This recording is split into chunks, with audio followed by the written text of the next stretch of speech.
You've called women you don't like fat pigs, dogs, slobs, and disgusting animals. Your Twitter account... Only Rosie O'Donnell. That, of course, was the now infamous interaction between Fox News anchor Megyn Kelly and Republican frontrunner Donald Trump during the first GOP debate last August. Now, at the time of the first debate, Trump had a shaky hold on first place in most of the polls. But now, as we head into Wednesday's debate at the Reagan Library in Southern California, Trump holds an increasingly powerful grip on that lead, and that means pretty much everyone will be gunning for the Donald. Presidential hopeful Carly Fiorina punched back at Trump after he made disparaging remarks about her face in Rolling Stone. And now, Carly, do you accept Mr. Trump's explanation specifically that he wasn't talking about your face when he said face, he was talking about your persona? No, but I do accept his comments that he was speaking as an entertainer. And, you know, when I was in third grade, Eric, there was a little boy that really liked me, and he said mean things about me and, you know, pulled my pigtails all the time. And my husband and I have been together for over 30 years, but I think I know when someone's flirting with me. And with Ben Carson now in second place in the national polls, the doctor may be prescribing a more spirited approach to this week's debate than what he had offered up in the first. I just happen to believe that people are not stupid. And the way I will come at it is to educate people, help people to actually understand that it is that progressive movement that is causing them the problems. You know, you look at the national debt and how it's being driven up. If I was trying to destroy this country, what I would do is find a way to drive wedges between all the people, drive the debt to an unsustainable level, and then step off the stage as a world leader and let our enemies increase while we decreased our capacity as a military person, and that's what she's doing. All right, so who has the most to gain and who has the most to lose in the upcoming clash of the Republicans? And what are the odds that this debate will get more into substance rather than personality? Joe Concha.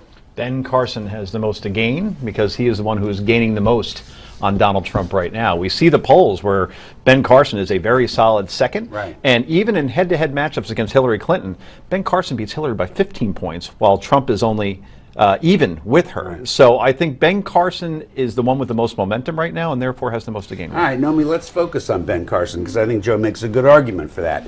Can a guy who is, despite what Donald Trump says, one of the great surgeons in our nation, sure, is he going to have the skills to really deliver in an important debate when it comes to substance? I think he's very smart in terms of being a neurosurgeon, and I actually think he's witty. We saw his ability. I think that he peaked in the first debate when he started to use his humor. You could see how he separated himself. And that was just at the end. That was one line. Just at the end, one line. But in terms of substance, he's been in several long interviews at this point, and he does not have a command of issues. Neither does Trump, to be fair. But I think actually Trump might know a little bit more than he's leading on. He's playing that. Ben Carson really doesn't have, from how our government is structured, just basic points about how the government is structured, to how tax policy works, to international, to foreign policy, to how much he was misquoted.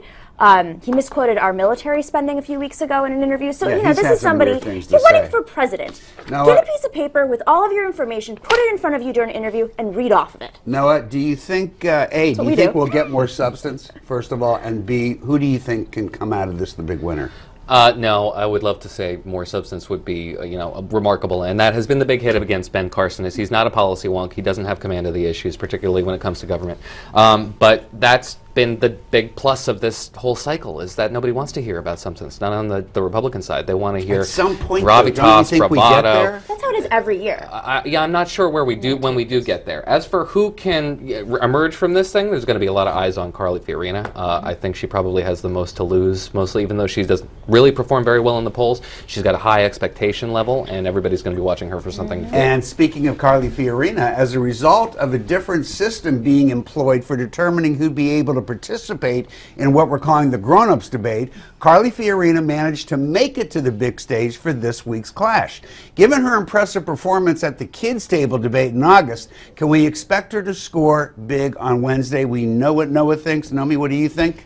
I think she's very quick. She's incredibly sharp, quick-witted, and what she's doing right now with Trump, she's been able to tackle Trump without taking him head-on. It's almost like a martial arts. She uses his energy against him. Very smart. Rick, she has run the best campaign of all 23 people in this race, by far. Every interview is impressive. She is crisp. She knows policy, that's for sure. And she can even answer the HP question flawlessly. The answer is Carly Fiorina wins Wednesday night's debate. Now, anyone remember Governors Jeb Bush and Scott Walker? Once perceived as the top two contenders for their party's nomination, each is now down significantly in the polls. Can either of these men do anything on Wednesday to reignite their campaigns? Quickly, Joe. Absolutely not. Walker is in a free fall, and I don't see how he turns it around because he isn't an energy guy. He's not the type of guy who could come from behind because he doesn't have the personality, or really, he doesn't resonate with people the way we thought he would. Noah Rothman. Jeb Bush can glide. He's got the money behind him. Scott Walker needs to win the Koch primary, and he's losing it. Unlike the rest of the candidates, Scott Walker does not have the personality of the moment, and he's not ready for prime time. I told you Scott Walker was a loser right from the first day, and he's proving not a this. loser. He's he a won 3 loser. elections in a blue He's a state. loser. He doesn't belong in this race. One now issue. we know you will be watching the clash of the GOP contenders on Wednesday night, and we want to invite you to join us right here on Newsmax TV. We'll be hosting a post-debate special featuring Ed Berliner, J.D. Hayworth, Steve Malzberg, and yours truly, Wednesday evening starting at 10 p.m. Eastern Time on Newsmax TV. Ben Carson and Mike Reagan will be joining the broadcast while Dick Morris and John Zogby provide expert analysis. And you can have your voice heard too. Go to newsmax.com/judge and register for our instant poll where you get to choose the winner. Sign up right now at newsmax.com/judge, and we will see you in just a moment.